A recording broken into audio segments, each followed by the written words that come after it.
एक गांव के अंदर एक बाबा जी का लोग बड़ा सम्मान किया करते थे। जब जब किसी को दिक्कत परेशानी होती थी तो बाबा के पास जाकर उस समस्या का समाधान ढूंढते थे। और बाबा भी इतने होशियार, समझदार और ज्ञानी थे क्योंकि हर किसी की समस्या का समाधान वो निकाल ही दिया करते थे। लेकिन एक दिन बाबा जी का मोबाइल खराब हो जाता है। वो गांव के एक ऐसे मोबाइल मैकेनिक के पास जाते हैं, जाकर कहते हैं कि बेटा मेरा मोबाइल खराब हो गया है, क्या देख के बता सकते हो, क्या तुम इसे ठीक कर सकते हो। वो कहता है कि बाबा मोबाइल तो ठीक हो जाएगा लेकिन आपको कुछ टाइम के लिए छोड़ना पड़ेगा। उसके साथ ही वो पूछता है कि इसमें कोई जरूरी डाटा तो नहीं है कि ऐसा ना हो कि डाटा उड़ जाए। वो कहते हैं कि इतना जरूरी तो नहीं है लेकिन फिर भी ध्यान रखना। बाबा ये कहकर चले जाते हैं। मोबाइल मैकेनिक इसको ठीक करने लग जाता है और साथ ही सोचता है कि ऐसा ना हो कि बाबा का कोई जरूरी डाटा हो उड़ ना जाए। उनके सारे डाटे को सेव करके वो अपने लैपटॉप में रख लेता है और जब मोबाइल ठीक होता है तो बाबा को दे देता है। कई महीने बीत जाते हैं और अचानक ही उस लड़के यानी कि मोबाइल मैकेनिक की नजर पहुंचती है अपने लैपटॉप के उस फोल्डर पर जिस पर बाबा जी का डाटा सेव था और उस डाटा को चेक करने लगता है कि जरूरी तो नहीं है। तभी वो एक ऑडियो सुनता है। ऑडियो सुनने के बाद उसकी आंखें खुली की खुली रह जाती हैं। दरअसल बाबा का संवाद यानी कि बातचीत चल रही थी फोन पर गांव के एक जिम्मेदार आदमी की बेटी से। बातें बड़ी अश्लील कर रहे थे। उस बातों को सुनने के बाद वो खुद परेशान हो जाता है। उसके बाद वो अगली भी ऑडियो सुनता है, फिर सुनता है, लगातार एक के बाद एक ऑडियो सुन रहा था और उससे पता चल रहा था कि बाबा की और उस लड़की की तो बहुत सारी बातें होती हैं। धीरे धीरे ये बातें अब न केवल उस मोबाइल मैकेनिक के पास थी बल्कि पूरे गांव में आग की तरह फैल जाती हैं। हर एक मोबाइल में ये मामला रिकॉर्डिंग वायरल हो जाती है और बाबा का जो एक घिनौना चेहरा था वो दुनिया के सामने आ जाता है। लोग ये सोचने पर मजबूर थे कि जिस पर विश्वास कर रहे थे वो गांव के उस जिम्मेदार आदमी की बेटी के साथ ऐसा घिनौना कृत्य कैसे कर रहा है। आज की जो कहानी मैं आपको सुनाने जा रहा हूं, इस कहानी में इससे भी भयानक होता है। संख्या 1-2 नहीं, 100 से भी ज्यादा बताई जाती है। 100 तो वीडियो मिल जाती हैं। आगे क्या होगा क्या नहीं होगा इस मामले की जांच चल रही है। लेकिन जिस व्यक्ति का चेहरा सामने आता है न केवल उस मुल्क में बल्कि जहां जहां तक ये खबर पहुंचती है वहां के लोग हैरान हो जाते हैं, परेशान हो जाते हैं ये सोचकर कि जिन रिश्तों पर हम सबसे ज्यादा विश्वास करते हैं वो आखिरकार ऐसे धोखा कैसे दे सकते हैं। आदाब, नमस्कार, सत श्री अकाल। मैं उस्मान सैफी। आज की जो सच्ची घटना मैं आपको सुनाने जा रहा हूं, ये सच्ची घटना है पड़ोसी मुल्क पाकिस्तान का एक प्रांत है सिंध और उसी की राजधानी है कराची। दरअसल कराची के इलाके का एक इलाका है, एरिया है गुलशन ए हदीद। बात कर रहा हूं जून 2023 की। यहां पर एक स्कूल है जो कि दिसंबर 2022 को ये स्कूल तैयार हुआ था, बना था। और स्कूल में बहुत सारे बच्चे बच्चियां जो इस इलाके के हैं वो पढ़ते हैं। बड़ी संख्या में शिक्षक, 5 शिक्षक हैं जेंट्स और बाकी शिक्षिकाएं हैं। ज्यादातर 40-45 के आसपास उनकी संख्या बताई जाती है। सब कुछ ठीक चल रहा था। जून 2023 में इस प्रिंसिपल के दिमाग में क्या आता है कि स्कूल की सेफ्टी के लिए सीसीटीवी कैमरे अगर लगवा दी जाएं तो वो बेहद जरूरी हैं। ऐसा ना हो कि कहीं कोई बवाल हो जाए और अगर से कैमरे होंगे तो उसमें वो कैद हो जाएगा, उससे उसकी और बच्चों की सेफ्टी भी बनी रहेगी।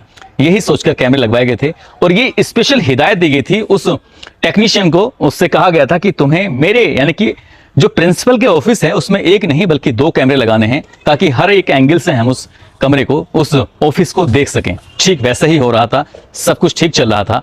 लेकिन शकील लोधी जो कि टेक्नीशियन होता है उसने एक गड़बड़ कर दी थी। गड़बड़ क्या की थी, उसने वाईफाई का एक्सेस ले लिया था और वो अपने मोबाइल में भी इस स्कूल के अंदर जितने भी कैमरे लगे हुए थे वो अपने मोबाइल में भी देख सकता था ताकि इसमें क्या चल रहा है क्या नहीं। उसका जो भी मकसद रहा होगा, लेकिन उसने यही कहा था कि मैं इसको ठीक, कहीं कोई गड़बड़ होगी तो मैं देखकर से आगे ठीक कर जाऊंगा, इसलिए ले रहा हूं। लेकिन इस बात को प्रिंसिपल को कोई जानकारी नहीं थी और ये इस स्कूल के अंदर जो चल रहा था उसकी किसी ने कल्पना नहीं की थी। लगभग 6 महीने से उस विद्यालय के अंदर जब छुट्टी होती थी तो तब कोई ना कोई शिक्षिका उस प्रिंसिपल के रूम में आती थी। रूम में आने के बाद वो एक दूसरे से गले मिलते थे। गले मिलने के बाद एक दूसरे के साथ वो आपत्तिजनक स्थिति में आ जाया करते थे। एक दूसरे के कपड़े उतारने के बाद उसी प्रिंसिपल के ऑफिस के अंदर ही वो शारीरिक संबंध भी बनाया करते थे। ये कोई पहला मामला नहीं था बल्कि लगातार ऐसे ही चलता चला जा रहा था। जब सीसीटीवी कैमरे लगे थे उससे भी पहले, लेकिन जब सीसीटीवी कैमरे लग जाते हैं तो उसके बाद शकील लोधी जो होता है जिसका वाईफाई का एक्सेस उसके मोबाइल में होता है, वो एक दिन अचानक से मोबाइल को चेक कर रहा था।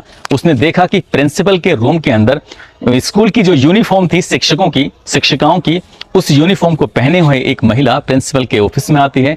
आने के बाद जो प्रिंसिपल का नाम है इरफान गफूर मेमन, और वो उसे पहले गले लगाता है। गले लगाने के बाद पहले अपने कपड़े उतारता है, फिर उससे कहता है, वो कपड़े उतार देती है। और कपड़े उतारने के बाद वहां पर एक चादर बिछाई जाती है। चादर बिछाने के बाद दोनों आपत्तिजनक स्थिति में आ जाते हैं और शकील लोधी यानी टेक्नीशियन जो होता है वो एक एक दृश्य को, एक एक नजारे को अपनी आंखों से देख रहा था। लेकिन इस बात को प्रिंसिपल को कोई जानकारी नहीं थी। जो वो कर रहा है अपने उस ऑफिस के अंदर वो बाहर कोई देख रहा है छुप कर देख रहा है। ये सिलसिला चलना शुरू हो जाता है और लगातार ये ऐसे ही चलता चला जाता है। अब हर दिन कोई ना कोई शिक्षिका उसके कमरे में आती थी, उसके साथ वो शारीरिक संबंध बनाता था या उसके साथ उसके जो भी वक्त बिताता था। यही नहीं, जो स्कूल में स्टूडेंट होती हैं या कोई बॉयज स्टूडेंट हो, उसकी अम्मी भी अगर विद्यालय के अंदर आ रही थी तो उसने किसी बच्चे को पास करने के बहाने से, तो कभी किसी बच्चे की फीस माफ करने के बहाने से, तो कभी किसी को नौकरी देने के बहाने से अपने कमरे में बुलाता था, उसको लालच देता था। लालच देने के बाद यदि महिला उसके झांसे में आ जाती है तो वो उसके साथ शारीरिक संबंध बनाने लगता है।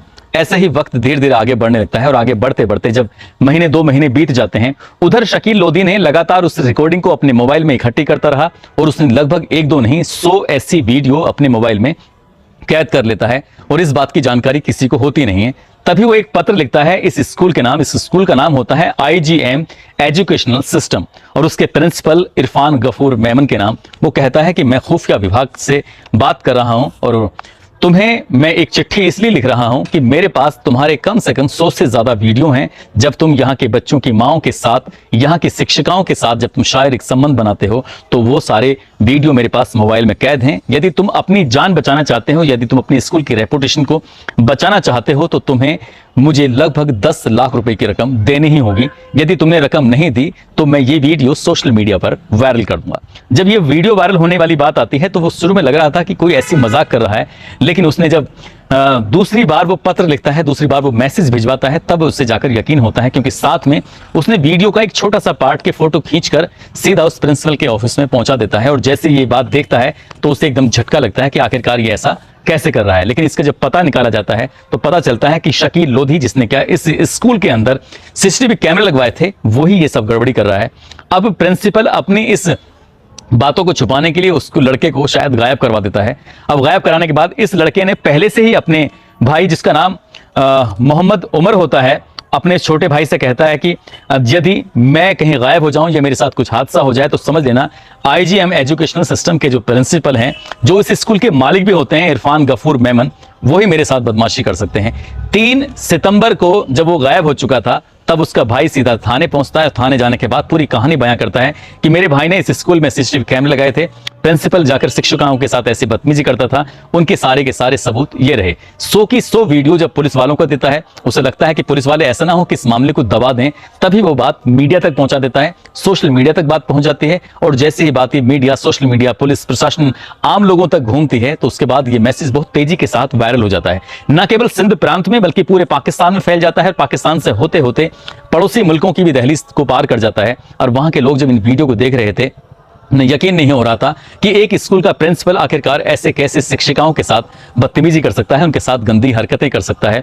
बताया यह जाता है कि ये जो प्रिंसिपल होता है, प्रिंसिपल उनका पहले वीडियो बना लिया करता था और उन्हीं वीडियो को वो दिखाया करता था और ब्लैकमेल करने की नियत से लगातार उनके साथ वो लगातार शोषण करता चला जाता है। 45 शिक्षिकाओं या 45 महिलाओं, जिसमें टोटल मिला के संख्या हो जाती है, इतनी औरतों के तो नाम सामने आ जाते हैं, लेकिन उनसे ज्यादा उनकी वीडियो होती हैं जो उस टेक्नीशियन के पास होती हैं। और ये बात जब मामला हाईलाइट होता है तो कुल मिलाकर गवर्नमेंट की तरफ से ही FIR कराई जाती है। कोई भी महिला सामने नहीं आती शर्म लिहाज की वजह से। उन्हें लगता है कि अगर ये बात सोशल मीडिया पर ये लोगों को पता चल गया, उनका चेहरा सामने आ गया, हालांकि सीसीटीवी कैमरे में उनका चेहरा बिल्कुल साफ नजर आ रहा है और वही वीडियो सोशल मीडिया पर लगातार तैर रही हैं। लेकिन वो महिलाएं, क्योंकि समाज में उन्हें डर है कि ऐसा ना हो कि उनकी लाइफ बिल्कुल खराब हो जाए, उनके घर वाले उनको स्वीकार न करें, इसलिए वो सामने नहीं आना चाह रही हैं। गवर्नमेंट ने मुकदमा तो दर्ज कर लिया और मुकदमा दर्ज करने के बाद जब इससे प्रिंसिपल से पूछताछ करता है तो कहता है कि बस मेरे तो 7-8 महिलाओं से ही संबंध है, शिक्षिकाओं या वैसे किसी और तक नहीं है। लेकिन जब पुलिस की जांच होती है, जिसके जांच अधिकारी होते हैं, वो कहते हैं कि मैंने अलग अलग लोगों से जाकर बातचीत की, 50 वीडियो उनके पास भी हैं और उसमें पता चलता है कि महिला शिक्षिकाओं के साथ ही वो ऐसी हरकतें कर रहा था। किसी को वेतन बढ़ाने का तो किसी का उसका होदा बढ़ाने का, यानी कि उसका पद बढ़ाने का, उसका कद बढ़ाने का बहाना बनाकर उसके साथ वो लगातार ऐसे ही गंदी हरकतें कर रहा था। और जब ये मामला सोशल मीडिया पर वायरल हुआ तो पाकिस्तान की इसमें बड़ी फजीयत होती है, साथ ही एजुकेशन सिस्टम की बड़ी फजीयत होती है, क्योंकि स्कूलों के अंदर अपने बच्चों को लोग भेजते हैं ताकि वो पढ़ लिख कर आगे बढ़ सकें। यदि स्कूलों के अंदर बच्चे, उनके परिवार के लोग अगर सेफ नहीं है तो फिर कहां सेफ होंगे, इसी बात से अंदाजा लगाया जा सकता है। और ये कोई नहीं जानता था कि शकील लोधी ने उसका वाईफाई एक्सेस ले रखा था और वो इसका गलत फायदा उठाने की कोशिश करेगा। हालांकि ये भी बात सही पाई गई है, क्योंकि शकील लोधी का जो छोटा भाई होता है वो जाकर पुलिस को पूरी कहानी बयां करता है। यदि ये बात पुलिस तक नहीं पहुंचती तो शायद वो महिलाओं का उधर शोषण होता चला जाता। अभी संख्या 45 तक पहुंची है, हो सकता है ये संख्या 100, 200, 500 या उससे ज्यादा भी पहुंच सकती थी। इसमें कितने लोग शामिल हैं, उस इलाके के जो एसएसपी हैं इस मामले की जांच पड़ताल में जुट गए हैं। कई टीमें बनाई हैं, कई टीमों के अंदर कई महिलाएं भी शामिल की गई हैं, ताकि जिनके साथ ये गलत हुआ है वो जाकर अपनी परेशानी उन महिलाओं के सामने, उन अधिकारियों के सामने रख सकें, बता सकें, ताकि आरोपी को कड़ी से कड़ी सजा मिल सके। दोस्तों, इस पूरे घटनाक्रम को सुनाने का उद्देश्य किसी को परेशान करना नहीं है, किसी का दिल दुखाना नहीं है, बल्कि आपको जागरूक करना है, आपको सचेत करना है, आपको बताना है, आपको जताना है। आपके साथ यदि कहीं कोई ऐसी हरकत होती है, आपका कोई ऑडियो, वीडियो, फोटोग्राफ्स यदि कोई जबरदस्ती या प्यार से या फिर गुपचुप तरीके से लेता है, तो आप पहली ही बार में उसका विरोध करें। और यदि आप विरोध नहीं करेंगे तो सामने वाला व्यक्ति आपको लगातार ब्लैकमेल करता रहेगा, और ब्लैकमेल करने के बाद वो आपका शोषण करना शुरू कर देगा। और आप एक बार दलदल में घुस गए तो लगातार धंसते चले जाएंगे और आप निकल नहीं पाएंगे। उससे निकलने का सिर्फ एक ही मात्र रास्ता है कि आप पहली ही बार में जाकर नजदीकी पुलिस स्टेशन पे जाए, वहां जाकर इंस्पेक्टर से या जो भी उसका इंचार्ज होता है उससे जाकर अपनी पूरी कहानी बयां करें, ताकि आपके साथ जो अपराध ज्यादा बड़ा हो सकता है वो अपराध खत्म हो जाए। अपराध की दस्तक से पहले ही उसको जड़ से मिटा दिया जाए तो ज्यादा सही है। दोस्तों, जाते जाते आज सूफियान मलिक हैं, लखीमपुर खीरी के, जिनका इन्होंने साथ ही इनके अलावा जनक सिंह राजपूत, निर्भय दीवान है, फिरोज अहमद है, इकराम आलम है, फजल राव, प्रदीप पांडे हैं, वीरम सिंह राठौर, गाजी शाह नकवी, महेंद्र कुशवाहा, साबिर अली, बबलू निषाद, मोहम्मद शाहिद, मोन चेत्री, पप्पू चौहान, गुलाम सरबर, इन लोगों ने नाम लेने की अपील की थी। आप सब लोग अपना ख्याल रखें, सुरक्षित रहें। जय हिंद, जय भारत।